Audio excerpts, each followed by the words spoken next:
15 फेब्रुवारीला महाशिवरात्री आहे आणि सर्वांना एकच प्रश्न की शिवलीलामृत ग्रंथाच्या पारायणाची सुरुवात कधी करावी आणि त्याचे नियम काय.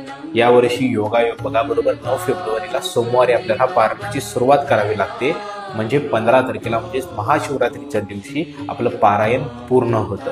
मग आता याचे नियम काय, चला जाणून घेऊया. सर्वात पहिला म्हणजे या ग्रंथाचे वाचन स्त्री पुरुष दोघेही करू शकतात.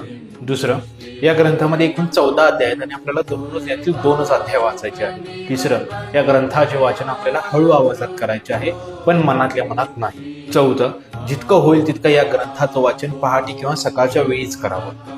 आणि जर तुम्हाला जमतच नसेल तर दुपारी 12च्या आत ग्रंथाचं वाचन करून संपवावं.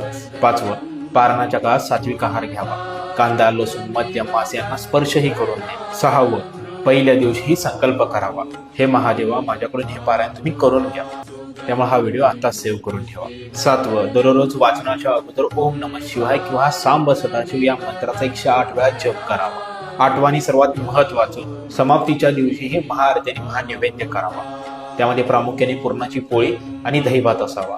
आता आपला समाप्तीचा दिवस हा महाशिवरात्रीचा असल्यामुळे या दिवशी अनेक लोकांचा उपवास असू शकतो. त्यामुळे तुम्ही महाशिवरात्री दिवशी किंवा दुसऱ्या दिवशी या पारायणाची सांगता करू शकता.